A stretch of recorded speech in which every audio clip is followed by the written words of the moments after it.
feel free to have a seat there. Okay. And then before we get started, we put on the website on the consultation form, but we start recording training sessions, Zoom sessions, and consultations. Yep. Okay. No problem. Reactivity? Yeah, so I guess my issues with her, like she's a smart dog, she's well trained, she's about 3.5 now. Okay. I got her, I'll give you the background. I got her as a rescue when she was like 6 months. Okay. She had like 3 homes. She's never aggressive or difficult, or like I didn't have any issues teaching her, like the basics. It's that she like doesn't, it's that she's, her first problem was that she was fearful of men. That's literally not an issue anymore. It was something I was able to help train. She has no problems with people. Then she got attacked twice at the dog park. Not sure if this is correlated or not. I'm just giving you some background. Like bad bites, like divots. She never fought them back or anything like that. Like she hid behind me, which is why I don't label her like necessarily an aggressive dog. I've never been scared that she's going to bite someone, or bite another dog, but she's extremely reactive to other dogs when she feels threatened. Okay. So like she's lunging at them on the leash, like barking, growling, and it's relentless. Okay. Not like with the intent to bite. I really don't think, but I think she's reactive. And I think she's a bit fearful. Okay. But it is causing me issues. Sure. Did this all happen after the attacks, or has it been a thing? It's been escalating. She was fine after the attacks, but some of like the weird. I guess the last one was about a year ago. No, over a year ago. It was January of 2021. And so it's been progressing, but like she won't go back to the specific dog park anymore. And I live in Urban North. She's causing me some difficulties. Like she won't want to walk at certain times. She won't leave the apartment building, and I'm like, we gotta go back. I think I saw that on the. Yeah, like we gotta go to the bathroom. You know what I mean? I don't have a yard. And some other issues I'm having with her is when I do get her outside, she only wants to go a certain direction. Like I can't just get her to turn. She won't move. I can't pull her. She's dead weight it. Yeah. And I think she's a little bit. I don't know why she's stuck in this like routine. When I get her up here, so my boyfriend Jack lives in Logan.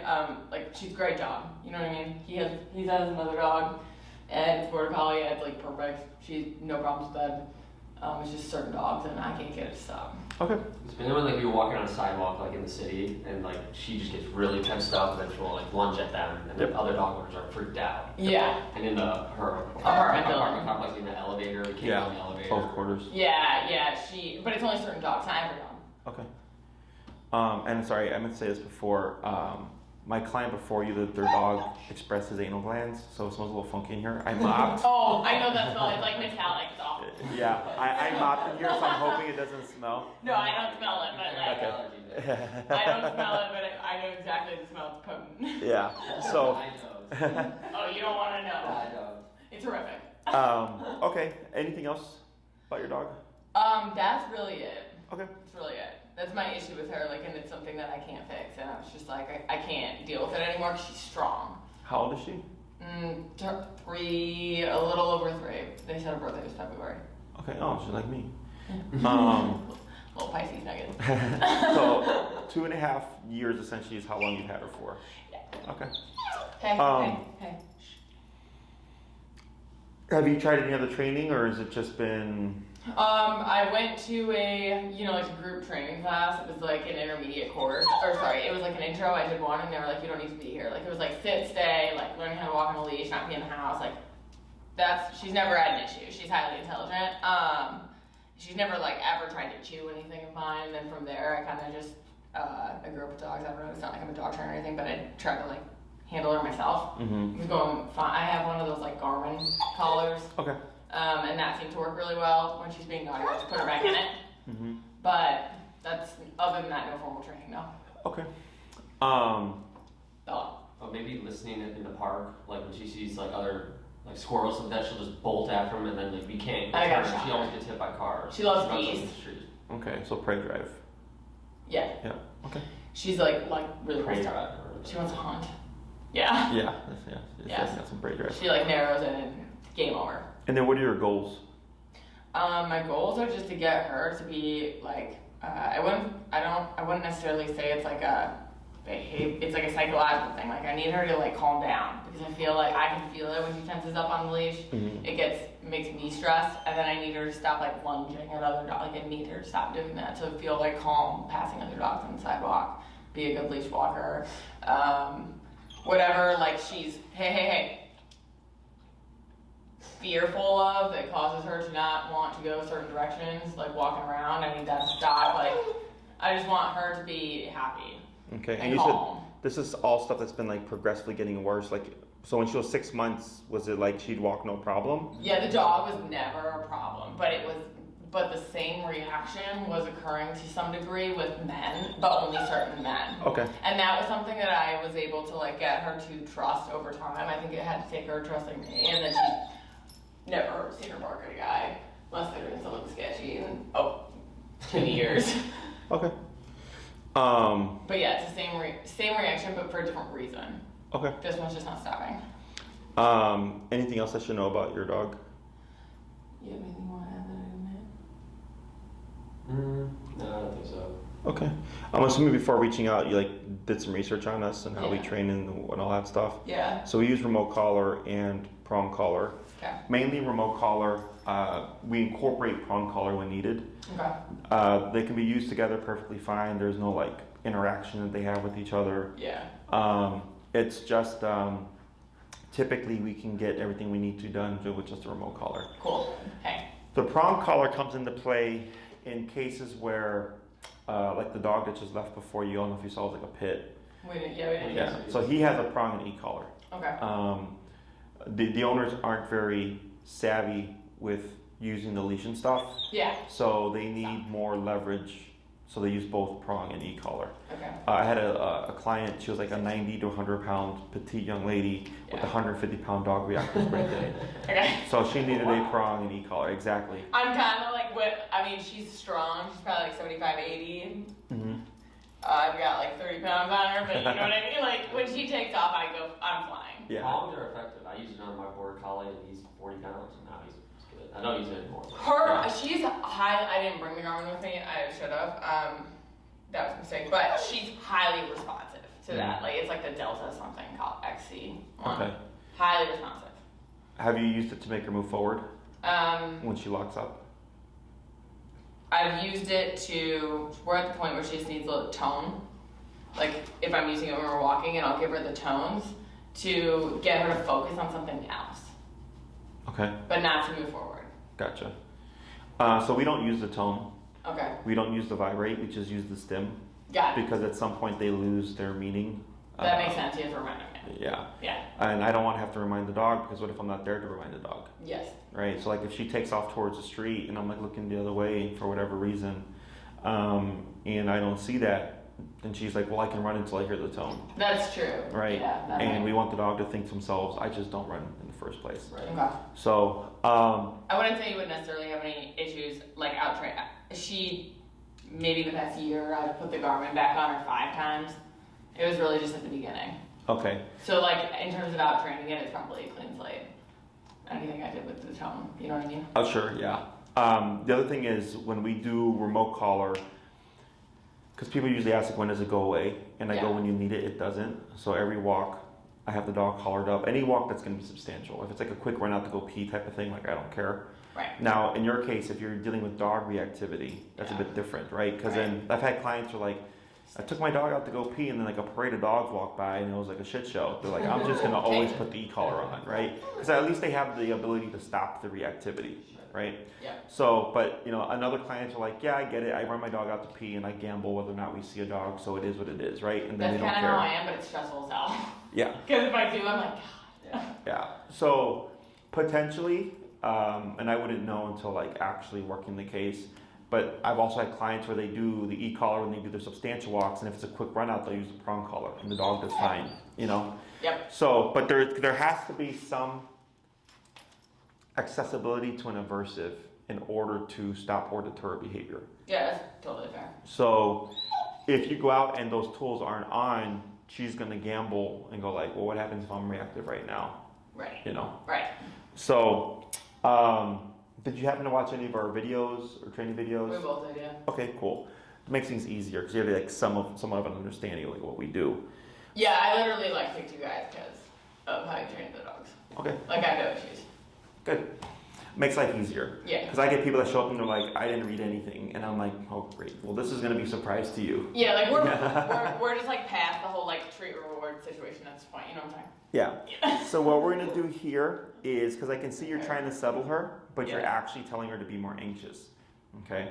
So you're going to grab her closer to her collar, and I'm going to have you just pull her right in front of you. Just bring her in. Yep. And you're going to pull up on your leash, and you're going to press, and you might have to twist her hindquarters towards you. You can just pull up and press down. Okay? And you're not going to say sit or anything like that. Yep, pull up and then press down.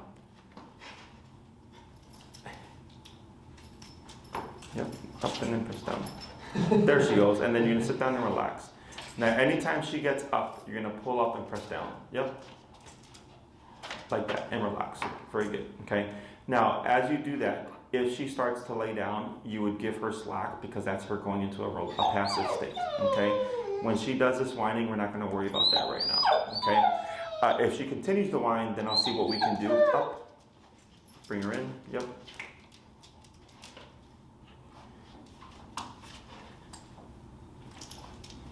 There you go. And then relax. Good. Is up and then press down. There you go. Good. So it's okay. You might be doing that a few times. Bella. No, and no sound. Sorry. There you go. And relax. Is what can happen when a dog gets attacked is it creates distrust. Okay. Now there's already issues in the beginning because you said that she was already like wary of men, right? So Yeah. genetically there was already something there. I know a lot of people usually turn to like, oh, she must have been abused by a male or something like that because she's like nervous with dogs, right? And I go, or it could just be genetics. And more often than not, it's actually genetics, Right. okay? And I've trained dogs with stab wounds and bullet holes, and they're the sweetest dogs. So clearly there was abuse there, right? Right. And I had a client who, she volunteered at a rescue. They found a pregnant dog, up and press down. The dog had the puppies at the rescue. She helped whelp the puppies and raise the puppies. She took a puppy. At 8 weeks, she adopted it. And within 1 month, the puppy bit her son and her husband 5 times. And I don't mean puppy bites. These were full-on bites. Yeah.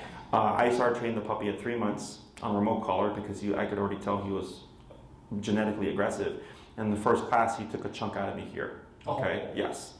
So, and then she's like, I know. And it was funny because she was from the school of thought of, oh, this must have been abuse. And she's like, I know for a fact it wasn't because I've been with this puppy since day one. Okay. So that's what we would call genetic behavioral traits or whatever, right?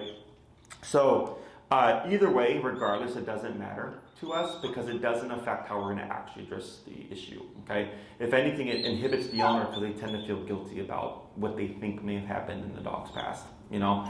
So then they're not as strict on the dog or they're not as disciplined with the dog, and that actually affects them in a negative way more than if actually something did happen. Because dogs don't live in the past, you know? They live right now. So if there was abuse in the past, the dog's not sitting there going like, man, that was a really shitty house I lived in before, you know? They don't think that way, not like we do. Yep, up and press down. So, so genetically, there seems to probably have been issues already, which you have been able to work through. And then we had 2 pretty impactful experiences at the dog park, right? And what can happen is it creates distrust and What did you say to do about this? we just ignore her. Okay. So she gets two attacks, right? So it creates distress. So it's funny thing about dogs is that they don't generalize things unless it's like an experience. So sit at home, sit on the corner, sit inside of a pet store are all different things. Okay? But then they get attacked by a dog and the next day I hate all dogs. Okay? They're weird that way. Behaviorally they'll generalize, obedience they don't. Okay? So I had a client, golden doodle, 5 years old, was attacked by an off-leash dog, like a light switch. Next day, dog aggressive. Okay? So literally like a light switch. It's super common. So, or some clients will say like, you know, my dog had a negative experience. They're still fine with dogs off-leash, but on-leash they'll be reactive, right? And it's because we have 2 primary responses, fight or flight, which I'm sure you guys have probably heard of, right? But then there's fight or flight, then there's avoidance, submission, okay? However, the only way we open up to avoidance and submission is if we remove fight or flight, okay? So if your dog is on a leash, which option is not available? Flight. Correct, which leaves? Fight. which is reactivity. Yeah. Okay, so if we had a dog that had a negative experience and was attacked, we're walking them on a leash, they see another dog, they distrust dogs, they can't run away because they're tethered to you. I'm gonna go into reactive mode, and they could be bluffing. It could be, get away from me, right? I'm scared. Or it can be if the dog gets too close, then they'll decide to follow through. Or they don't. Maybe they're just bluffing, you know? There's no way to actually tell unless you're to actively press it, okay?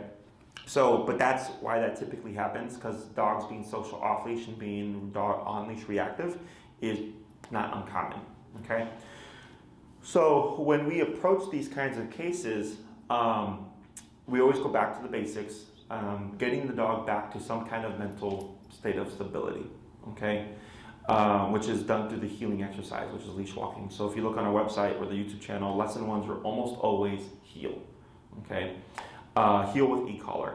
And the reason why that's such an impactful behavior is, one, it allows us to discipline the dog in a non-confrontational manner, okay? It teaches the dog how to focus on something, which is focus on the handler.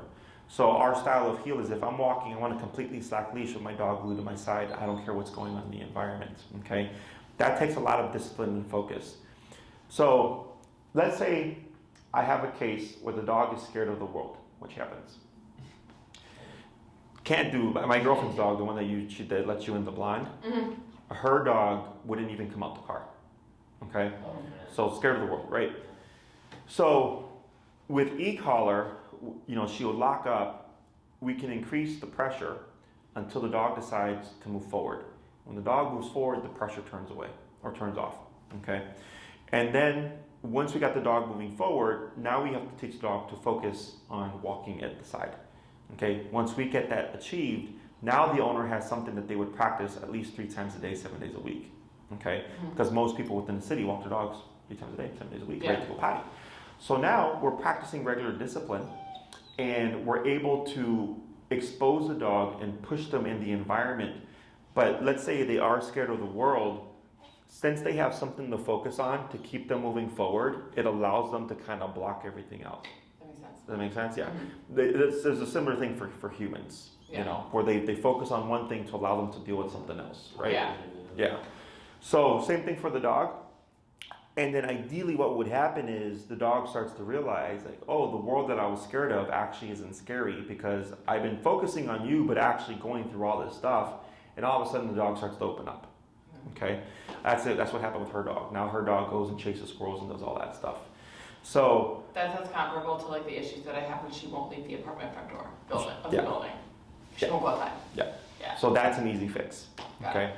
Because the brain, so actually the dog that just left, the reason why he expresses anal glands up and press down is because, and choke up closer by the collar, there you go, and then up and press down, good, is, I pulled it out, but we had a dog bed, and he was scared of the dog bed, okay? And when we were loading him on, it literally took 2 of us, pulling him onto the bed, he expressed his anal glands. Because hopping on the dog bed was the scariest thing in the world to him, apparently, okay? So, but once we got it done the first time, the second time was easier, the third time was easier, so that by the 20th time, the dog was hopping up very little effort, okay? Yep, up and press down. You got it? There you go, very good. So same thing for her. She's like, I don't want to go out into the world or whatever, right? And through pressure, she has to make the decision to do so. And that's why it's impactful, okay? Is she thinks she's making the decision, okay?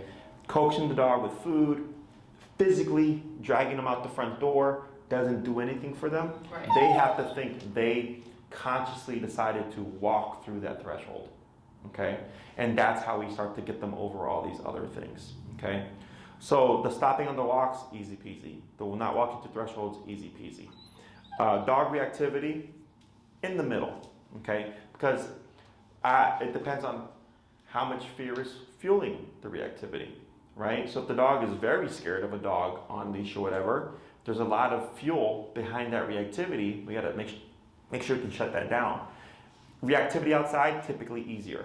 Reactivity within a closed environment like an elevator, harder because less space to be able to escape, right? So is that all making sense? Yes. So with the healing exercise, it's something that you practice 3 times a day, every day of the week. It helps you learn about your dog's numbers. It could be 35 to get her to walk very nicely, but when there's a dog, you might need 75, right? Okay, yes. So we have to figure out the numbers, right? So I'm familiar with that. Oh, so this is the collar. The collar, So- correct. Gotcha. So our I'm collars, familiar with one. yeah. That's like your amount of force you're applying. Exactly. I'm familiar with it in the sense that like this like Delta Like a XC charge. goes 1 to 20. So how I like was taught how to use that was increase it until they respond, and then that's like their threshold to respond.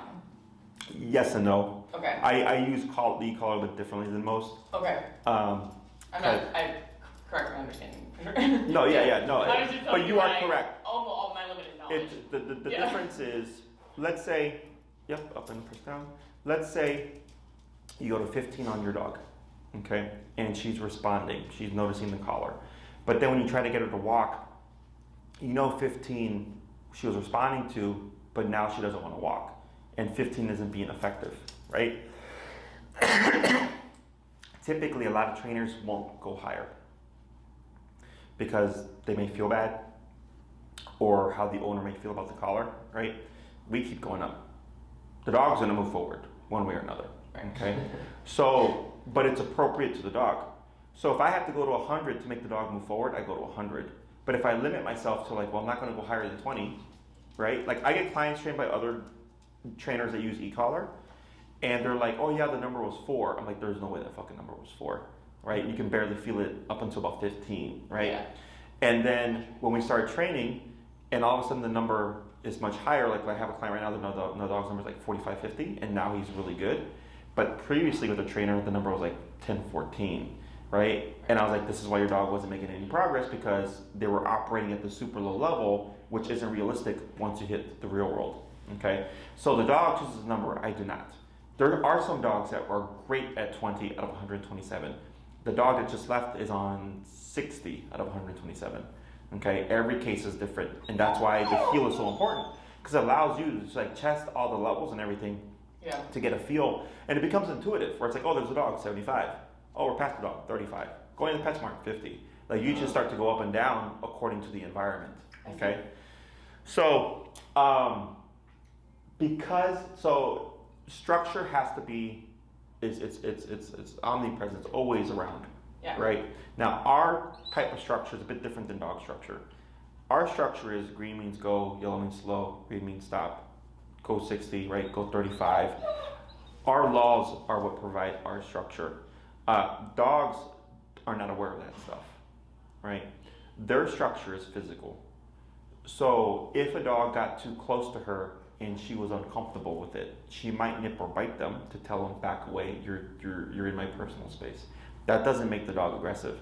That's the dog setting a boundary. Does that make sense? But dogs are more inclined to go into physicality because they're primitive, as opposed to a human where I could say, you're a little too close to me, right? But if that person keeps ignoring me, maybe they keep pressing, right, intentionally, that may escalate into a physical confrontation. So even humans are physical animals. We just happen to have language to be able to convey things and sometimes solve things before getting to that point. Does that make sense? Yeah. So the e-collar is physicality. You're nipping and biting your dog at the press of a button. And that's the way I like to think of it. So you start to give your dog what they need. Okay? So technically right now you gave your dog physicality. Right? How did you do so? I did not use any verbal cues, and I put my hand on her. Correct. With pressure. Correct. So children on the spectrum,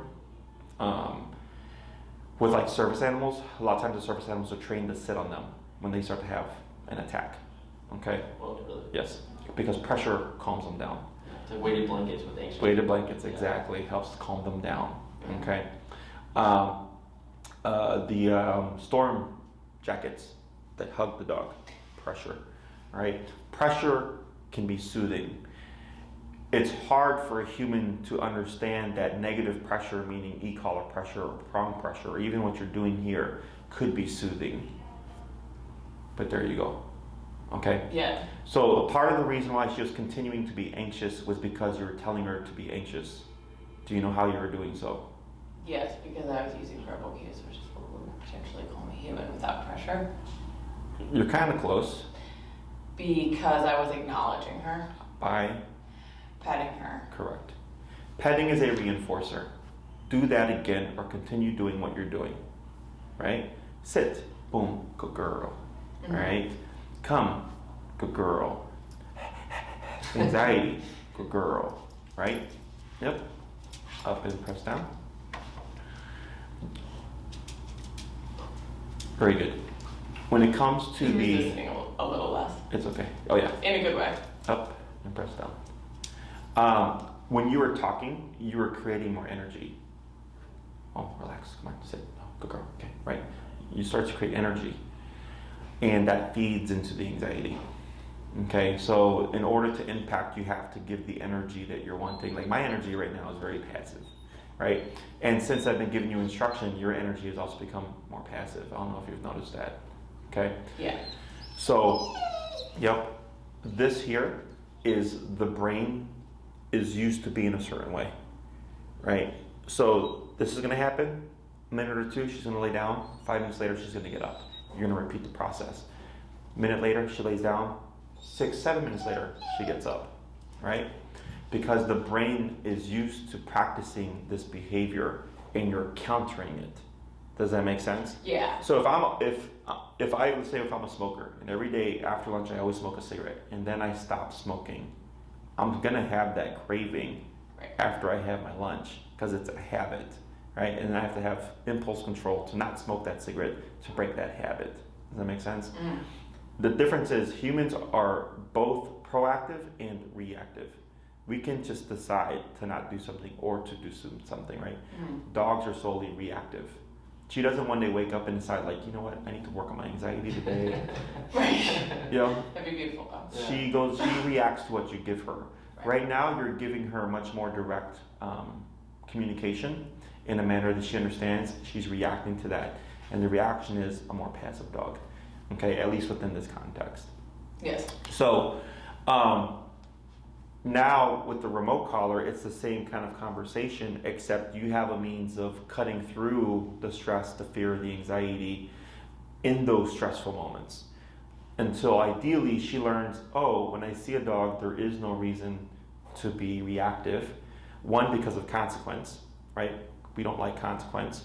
2, let's say she holds, the dog passes and nothing bad happens.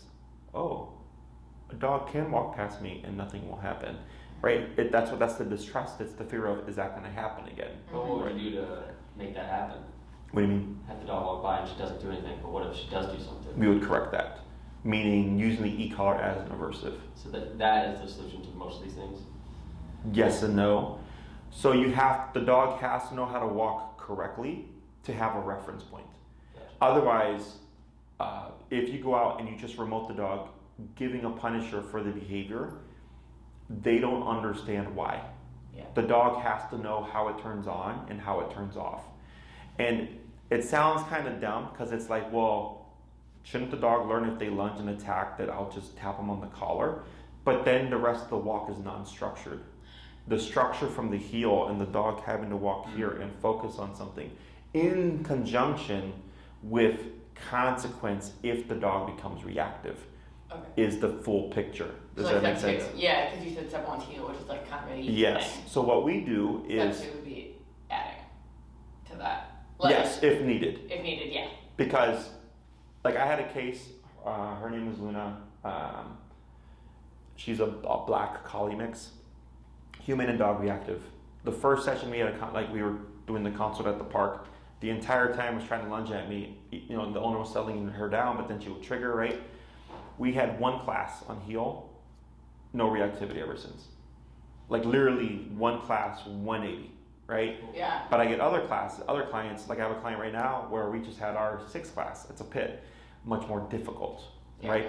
But he's what I would call an extreme case. Okay.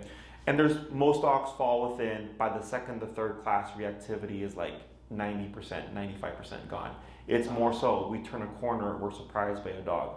We're on the elevator, doors open, there's a dog. Right. That's the last 5% that takes longer because you can't plan for Yeah. those moments. Does Right. that make sense? Those Yeah. are the ones. Yes. So class 1 is always heel, and then we see what does it fix. Okay. So then if you come back class 2, I'd ask you questions, how'd it go? And you're like, man, Jesse, like 80% better on the reactivity outside on the walks, like way better. And I'll say, were there reactive moments? And you're like, yeah, tell me when. Okay. Dog behind the fence, came out of nowhere. Makes sense. Turned a corner, dog, surprise. Makes sense. Dog lunged at her. Cool, makes sense, right? Right. Because they're all kind of higher intensity situations. And then I'll ask you, what was your number? And you might say, oh, 60. And I'll ask, like, did you tap at 60 for when the dog lunged at her? And you're like, yeah, she kept going. And I'm like, well, what does that tell us? 60 isn't enough. Yeah, So you 75. tap, so say for example, you're tapping for the heel, and then all of a sudden she actually does lunge at the dog. Are you tapping while she's lunging, or but that would We would prepare for all that stuff. Correct. Okay. So the first class, we would most likely ignore reactivity, do the healing stuff first, see what it resolves. You come back class 2, I get more information from you, make some adjustments.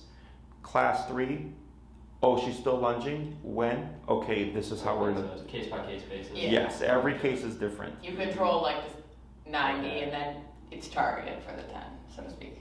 Like the 10% remaining issues, it would be like targeted. Correct. Yeah, most dogs fall within 2 to 3 classes. Reactivity is like a done thing. Every now and then I get a client where it's on the first class, done. Then I get my more extreme cases where it's like kind of like the whole program. Got it. Because I know what the answer is, but I have to work the owner through all the steps. So once we get to the answer, they're already prepared. Yeah. Meaning we're probably going to be full power on the collar to shut it down. Okay? But for a human, for me to say that in the first class, they're like, what the fuck? You know? Because they No, feel I'm that. like, we're gonna crank that thing up. I'll be here until she's good. Trust But me. the other thing is we want the consequence. I'm not like a softie. We want the consequence to be firm enough that it stops the behavior, but not so firm that the dog cannot think through it. Does that make sense? So that's why there's steps to it. Plus the dog's understanding of with the collar, so they understand that the choices they make factor in to the collar turning on or turning off. Does it make sense? Mm-hmm. So that's why the heel is super important, and then we build everything off of that foundation. Okay. Questions on any of that stuff? No, it's not straightforward. So Difficult, but sure. for the reactivity stuff, I'm not too worried about that other than the close quarters. Mm-hmm. Okay, that's almost always the hardest because confined space. Mm-hmm. Chances are numbers will be higher in that setting, but we always just go through the steps to make sure that we're not just assuming and just cranking it. Okay. In terms of obedience, recall is another thing that we're going to want to cover, right? I don't care that your dog chases squirrels and stuff, but I do care that she comes back, right? So recall would be another thing that we can cover. So you have off-leash capabilities. Mm-hmm. The rest is just dependent on how much control you want over your dog, okay? Because we have 3, 6, 9, and 12-week programs 1 day a week or one hour a week, right? Mm-hmm. So you're somewhere between the 6 to 12 range. Yeah. Okay. If your idea is, I just want my dog to stop being reactive, and I want to walk my dog in peace, and I want to be able to take my dog to the park and like do recall and have her be off leash and chase squirrels, then you're probably fine with the 6. Yeah. Okay. If it's, I want to walk my dog, go to the park, and I also want to take my dog to a restaurant and have her chill while we like have brunch, that's more in the 9. And if it's, you go hiking, you go to the dog beach, you go to restaurants, you take your dog to your friend's house, you take your dog everywhere with you, then that's more like in the 12 range. Okay. Yeah. I'm probably the 12er. The difference being, Well, why would it be so much different if they've already learned this obedience and structure? Scenarios. So just different scenarios, and it's a little bit harder. Scenarios? So always you have that much control over a 12-week span, but it's a 6. I'm sorry, what was that last bit? Wait. Yeah, scenarios. Okay. So think of it this way. So I'll break down how the programs would. You said obedience isn't generalized. Is that what you said? Correct. So like you have to practice at like Horner Park, Oz Park, the lakefront, Prairie Wolf, you know, like Yeah. all these places before you have what I would call like an off-leash trained dog, right? So a 12 class program isn't actually done in 12 weeks. Okay. Typically what happens, we get up to class 9, pending reactivity is done, the obedience is always easy because it's just teaching a skill. Okay, it's the reactivity that's the variable. So let's say everything goes as it should. By class 9, you've technically learned everything you need to learn to get your dog to off leash. Okay, now I start spacing out the classes. So I may not see you for 2 months because you're off practicing, and then you come back for class 10 and you're like, hey Jesse, this is where we're at. This is where we're having a problem. I've helped you fix that problem. You go off and you practice again another month to 2 months before you come back for class 11, right? And then it's, okay, this is where we're at. And then the final class is like, is everything being done correctly? So very common that clients do things as they should when the training is happening, but the moment I don't see them for weeks or months at a time, they come back, they're doing things wrong. Okay, so that's why at the end of with the 12-week program, we call it a 12-week program, but really it's not. Really it's months. Got it. Okay, because you need time to make mistakes. She makes mistakes. Shit happens. Yeah. Maybe you get charged by an off-leash dog, right? But all that stuff happens in time as you're out in the world practicing and being with your dog. Does that make sense? Yeah. So like I had a client who did a 6-week program, right? Reactivity, leash walking, all that stuff. And then like 3 months later, dog was attacked by an off-leash dog. And it's like, now I have this call of like, how do I handle this situation? Right? New situation, Exactly. So it's like it wasn't covered because I only had them for 6 weeks, right? Yeah. So, so the 12-week is I'm helping you build sit, stay, down, come, place, heel to an off-leash level. Okay, so all 6 commands can be built to an off-leash level, meaning no leash, I can walk to the park, have my dog in a heel, walk through a trail, whatever, and they're at my hip the entire time. I can say break, the dog goes and chases squirrels for 30 minutes, and I go, okay, get over here. Dog comes back. And then I go and I say, tell the dog to lay down, and I have a picnic for 30 minutes. You know, like that's off-leash level control. Okay? If you're going to use it, okay? Because I don't like teaching people shit that they're not going to use. No, I'm like a She's with her dog everywhere. highly like active person. Like, Okay. So like Picnics in park person. yeah, like I'd go hiking with her. Like It's always with my dog too. we go to trails. I go trails with her. Gotcha. I walk around her growth with her. You know, I walk around here with her. Okay. Yeah, so just She you're doesn't very call. active with her. Yeah. Right. Okay. When she was a better girl, she'd go on the owl if I need to go somewhere. Gotcha. So the 12, we cover all 6 commands. We have plenty of time to work on reactivity. So like, let's say it's like peeking its head here and there. You know, we bring it up during training. We would review it, up and push down. We would review it. And then, so that by the time, you know, we're like halfway through the program or whatever, it's like, yeah, Jesse, she's been great the last 3 weeks. There's been nothing. And it's not to say it will never happen, right? Because it's like, I tell people it's like going to an anger management person and them saying like, you'll never get angry again. Like, we'd be like, that's bullshit, right? Sure. Yeah. So for dogs, you know, the reactivity isn't necessarily wrong in their eyes once you understand the world like they do. Because when you walk with your dog, you understand when you see someone walking their dog, that's just like a neighbor, right? That's just someone walking their dog to go poop. Your dog goes out in the world going, there's a threat, there's a potential threat, that might be a threat, and I need to protect myself and mom from those threats. That makes sense? Yeah. She doesn't understand that there's rules and laws that keep us safe, and that there's a phone in your pocket that can call 911. Yeah. Yeah. I think being protective of me is another one of the issues. Yeah, she tends to lunge at other dogs when she is walking her first when I'm walking. Sure. Not as close to as much when I'm walking. Yeah, not uncommon. But I'm walking her like 97% of the time. Yeah. So Sure, you get most of the. here's my dog. Yeah. Yeah. You got your dog. For sure. So, with how we approach training, as you've seen, like we don't really touch the dog anymore. We just we're there. We coach you through everything. So it's all hands-on for you. So nothing is ever really tied to us. Okay. So we typically work out of Oz Park. Like today, we would have been in Oz, but the weather was wonky. It like rained at 1 or whatever. But it's nice at Oz because it's the busiest park in Chicago. Dogs, skateboarders, rollerbladers, bikers, Yeah, that makes sense. baseball games, tennis, basketball. everything. There's a jazz band that comes to play, Yeah. you know. And owners like it because they're in the middle of it and they're getting functional obedience in that setting. Yeah. So when they go home to practice during the week, it's not like going from a quiet room to a busy environment, you know. Yeah. Now, theoretically, it doesn't matter. I mean, like during the winter we train here, like we're not going to be outside. Okay. Come on. Yeah. And they get the same level of control. The difference is for the client, they just don't get the experience of being in the middle of the distraction when training. But technically, it doesn't matter. Okay. Okay. So we coach you through everything. It's very much common sense based.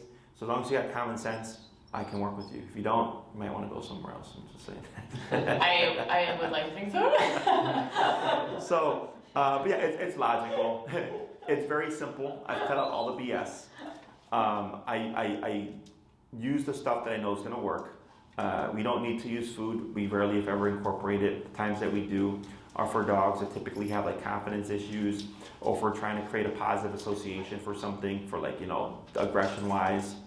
Otherwise, everything that we do is almost always remote. Every now and then we might incorporate a prong collar. Okay? And then when it comes to the training, you literally just train your dog as you live your life with them. Every time you go on the walk, you're using the healing exercise. Once we start stationary work, if you're going to watch a movie for a couple of hours, might as well do some stationary work, right? So that this way you can get to the point where I can take my dog to a restaurant and have her lay down and not worry about other dogs in the environment. If we like to walk to the park and like let my dog run off leash, well then that's when you're practicing your recall stuff. So you get to the point where you don't have to train anymore. Your dog has learned the skills. You simply just apply them when you need them. Yes. Okay. But when we incorporate structure is forever. It's not we do it, your dog gets better, and then you go back to doing nothing. Right. Right. It's the reinforcement of rules and boundaries are what keep your dog in the better place. Okay. Questions on any of that? No, that was perfect. Makes sense. I guess my question would be, could we do, say my goal is to do 12, but like assess her at 6 or something like that, you know what I'm saying? So if you do 6. I guess, what do you do when people if the dog's picking it up? I'm not saying I think she's going to pick it up, I'm just saying hypothetically speaking. If you do 6 and another 6, you would end up paying 1,000 and 1,000. Oh, okay. Because we don't prorate programs. Oh, gotcha. So it's like, I see, they're like set programs. Correct. Okay. So like if you do 12, it's like $1,725 off the top of my head. Oh, nice. So you okay. save $275. That right? makes sense. So the reason why we do that is, especially now, I tend to get booked out.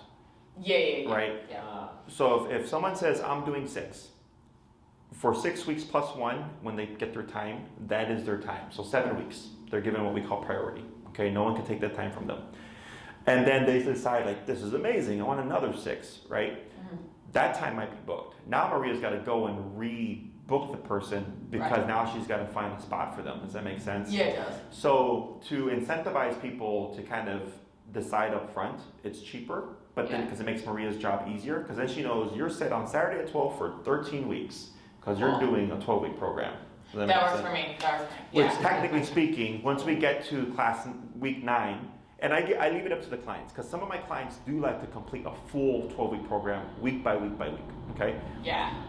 I will tell you, once I think you're ready, I think now we should start spacing it out, right? Right. So we're giving them priority just in case that's how they want to play it. Otherwise, I'll usually talk to them and say, like, start spacing it out, and then you schedule when you're ready for the next one, okay? But we still go by that priority just in case the client decides to, like, book it week by week. I see.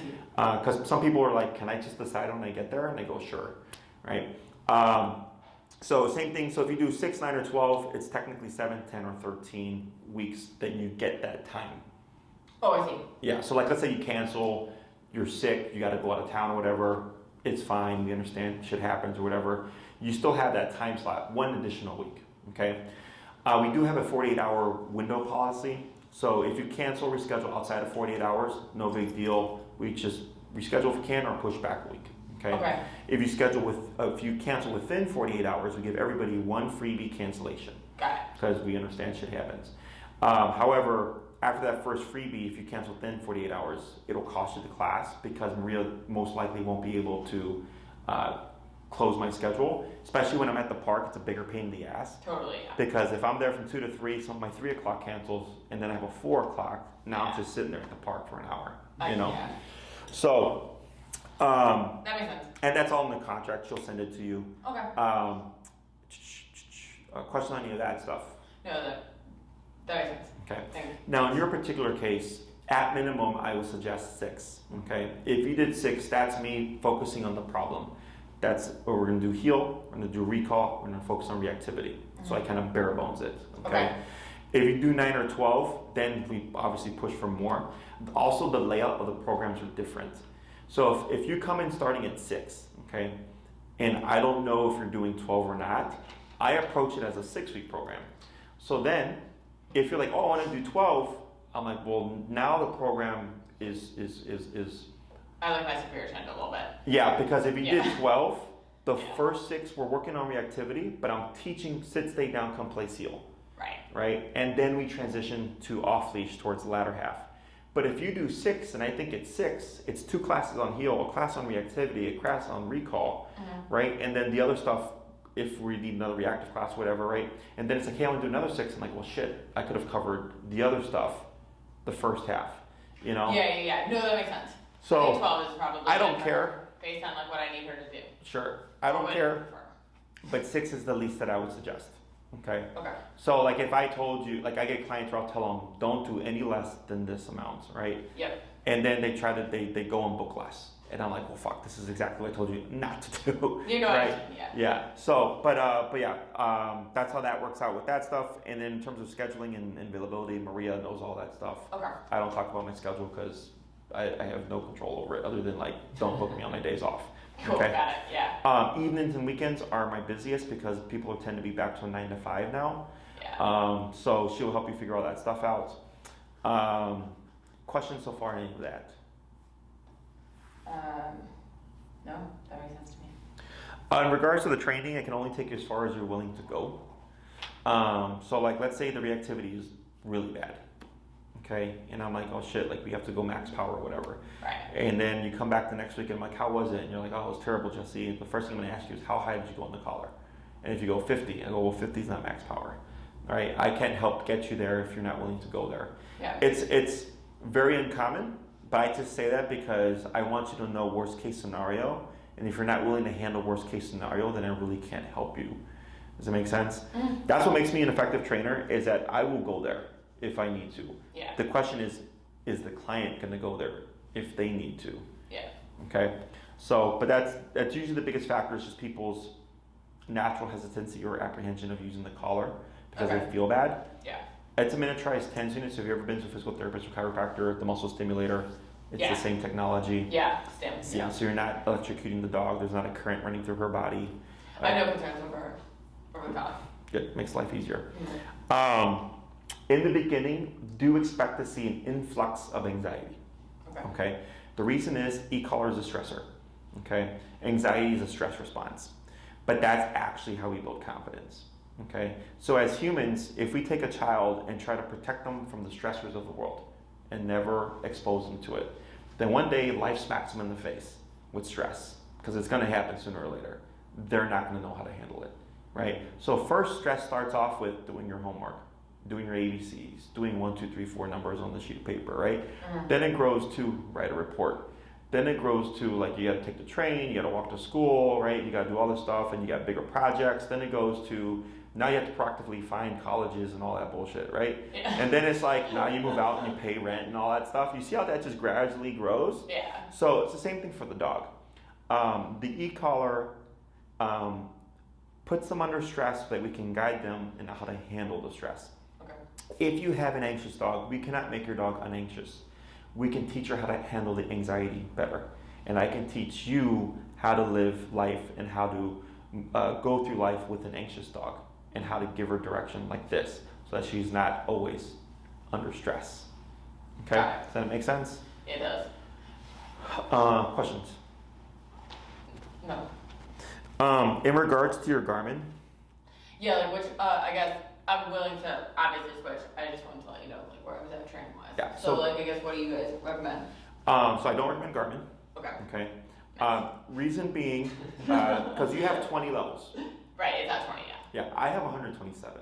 That's all. So the difference is, not that it's more output most likely, because different sizes of different dogs, but I have 107 more divisions to really fine-tune the communication to your dog. Yeah. So like on older collars, let's say they have 5 levels.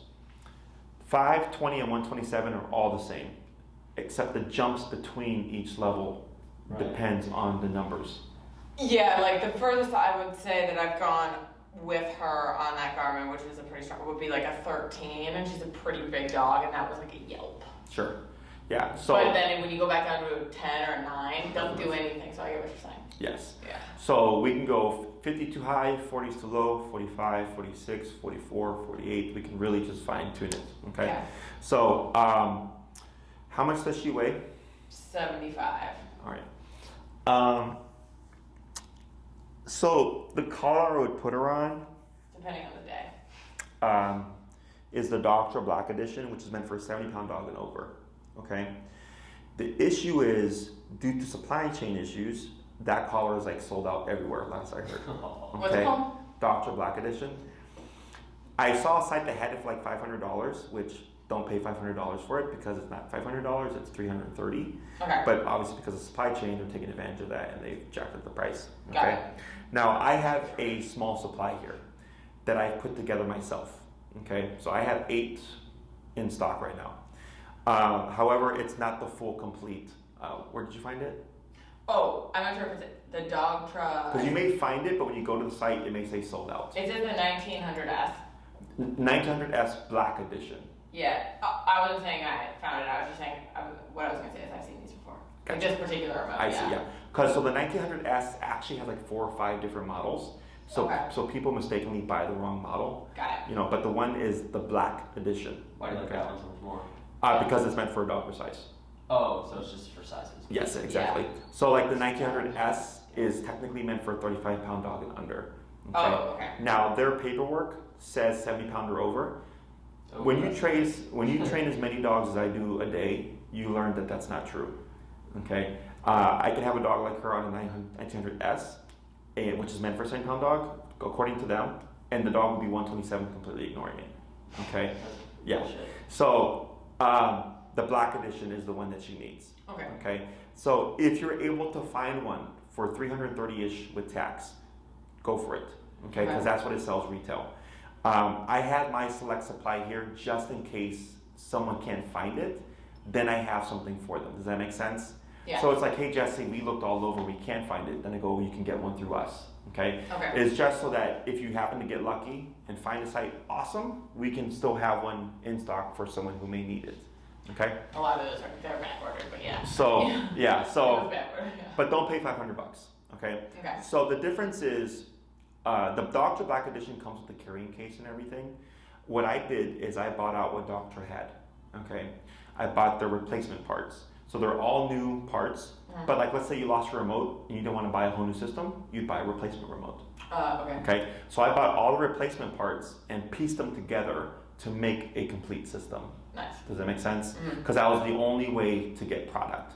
So ours are in a fancy case, they're in a Ziploc bag. Totally fine. But you get all the parts, including a user manual. And because it would be more expensive for you to buy it piece by piece, I bought the pieces, I'm selling it as a complete set. Cool. Does that make sense? Yeah. Cool. So if you find it and you're like, shit, everybody's sold out, then you let us know. We'll sell you one. No big deal. Okay. Questions on any of that? No, but I will buy your Ziploc. I would buy a Ziploc. Yes, very most expensive Ziploc we'll ever have. No. Okay. I'm not kidding. E-collars come with the warranty. Ziploc does not. Okay. Okay. They come with a 1-year warranty. Yeah. 1-year warranty.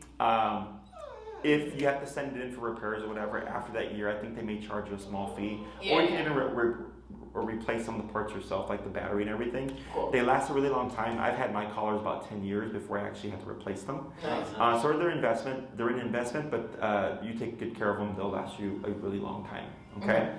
Other than that, I don't foresee any issues really, unless she happens to be one of those one-off cases where it's like, oh, this is crazier than I thought it was going to be.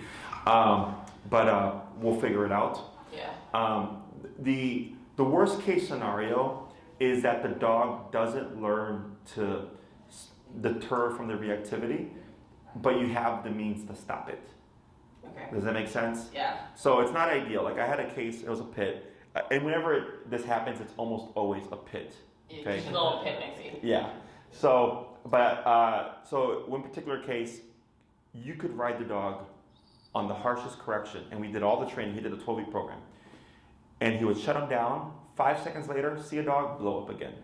Okay, that is a very rare case. I get like maybe 1 to 2 of those a year. Okay, out of the few hundred that I work with. What would you call that? Stubborn? Stubborn? Yeah, like why do you think it's always pits? Oh, because that's what birds are bred for. Yeah. Like they're bred to withstand. They're bred for fighting, so they're meant to withstand pressure. And a reactive pit bull is different than a reactive German Shepherd. They're two completely different things. Yeah. Okay. So any kind of bully or power breed is usually where we have an issue, but almost always it's a pit. Okay. It's just genetics and stuff. I mean, I have a pit. I love pits. Right. It is what it is. Right. But it's a very rare case that we get that. I don't foresee that here. I mean, you've already impacted your dog that much, which is what we were doing. She depends on the day. That's why I was asking. Okay. It's like sometimes she just wakes up and she's like, She's moody. Sure. it's like yeah, and then she starts. I'll shut her down. It does it. Won't do it. Then she does it. It's like she's unpredictable, to be honest. Sure. But I think she's black by the pit hound. Once you understand how to read her body language and then you learn how to take into context and everything, it's going to be a lot more clear. Okay. Okay. Other questions? In what cases do you use the prong when you say the remote doesn't work? It's not that the remote doesn't work. That I did both? It's that the owner needs a little bit more leverage. Like let's say she turns the corner. Okay. She blows up. E-collar takes a little bit of time before. Exactly. So with the prong collar, if I pull up right away, I catch the dog, so we're not getting yanked down or anything. So it's more of like the immediacy of it. Gotcha. In the case with the Great Dane, it gave her more leverage to give the dog physical direction, because physically with the collar like that, the dog would drag her down the street. So. Oh yeah, I walk her in a harness, but it's not a deterrent. So like for someone like me we're like very comparable in size, I would say. Like, would you recommend I just buy the prong collar too? It's personal preference. Okay. If you did, she'd be on the she's a polar. 3 millimeter most likely. Got it. Yeah. Got it. Yeah, she's a polar. I walk her in a harness right now. Yeah, harnesses make reactivity worse. Oh, that's nice. It doubles or triples the behavior. Dogs have this thing called opposition reflex, which is when they feel pressure, they go against it. Okay, so if you pull back, pressure was like for certain dogs, depending on where the pressure is. So here, because the pressure is on the chest, it creates frustration. Okay, so here the pressure is on the neck and on the butt, right? With e-collar pressure, it's negative pressure. It's uncomfortable, and we want to stop discomfort. With a harness, when they feel pressure against the chest, it triggers opposition reflex, and they want to go against it. So it's kind of like if you're, like with people, if someone is pulled back from something, they go against it, right? That's opposition reflex. So, and it happens technically speaking, even with the collar. So like if the dog is pulling back and you pull forward, they pull more back, right? But it's because you don't have a negative pressure to motivate the brain to decide otherwise. I understand. Okay, so it gets more complicated. Once you see it and do it, it makes a lot more sense. Because you are correct, you're like, pressure's supposed to be calming, depending on how it's being applied. No, that makes sense. Like if I got one, is there anything that would need to be noted about walking them with prong collars? Like not rocket science.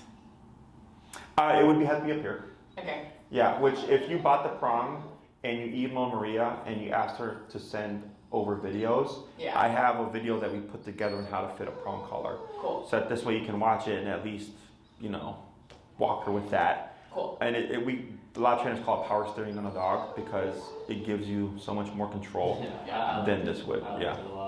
But she would most likely be a 3 millimeter. There might have to be a prong or two removed in order to fit her neck. But that would be all in the video. She's a big. So. Is she a big girl? All right. Random question, but when did you move to the prong collar instead of choke collar? Years ago, because they're the same thing. Why do you call them prong collar, not choke collar? So a choke collar is technically is actually a slip chain. Oh, okay, yeah, I know the difference. So some people call a pinch collar a choke collar. Choke collar, it's incorrect because a pinch collar can't choke a dog.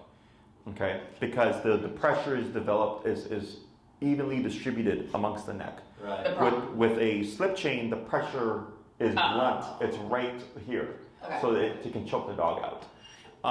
So technically, a slip chain is a choke collar. Prong collar is a pinch collar. Okay, so I had a prong collar. Yeah, I always called it a choke collar, but I was wrong. Yeah, no, you're not the first person. Yeah. It's technical jargon. Yeah.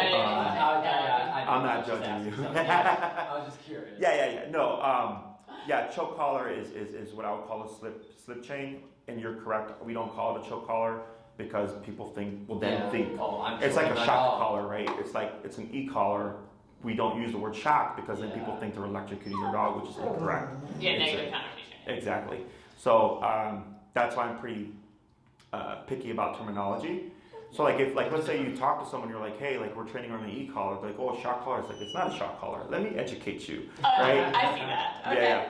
Because you would be surprised how many times people come in here as a last resort, thinking that shock collar is so bad, right? And then they have this, and they're all like, they're like, I get tens from my chiropractor. Right. I love it. And I'm like, yeah, it's an e-collar. And they're like, if I would have known this 2 years ago, I would have done training 2 years ago. I go, yeah, but it's all the propaganda because the positive only front doesn't want people to use prong collars or e-collars.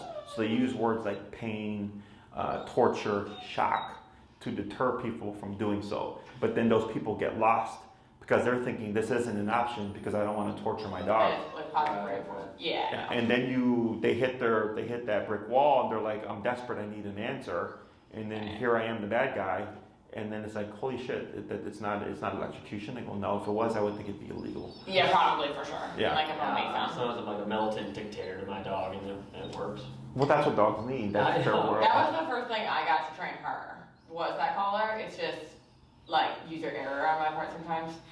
I understand physical class is mostly for me. You know what I mean? And the last thing is, dogs are, like I said, physical animals. They nip and bite each other. So you're just giving, we're taught that that's wrong. Right. But that's them. She would nip or bite a dog to discipline them, and they would do the same thing back. Right. What would you say I should do about this? This, technically, you just pull her in, pull up, and press down to reset the brain. Oh. But we wouldn't, I'm not worried about it because this is a wrap. I was just wondering if she does it a lot. She whines a lot. Yeah. Yeah, because she's wanting to do something because you've been sitting still for an hour. So by doing this, it's kind of like a reset. Once you start the training, you should be able to come into a situation and she just goes into passive mode without anything. Okay. Okay. That would be lovely. Anything else? No, that's it. Sorry, we're over Yeah, I got another client. Okay. I got it ready for. Okay, so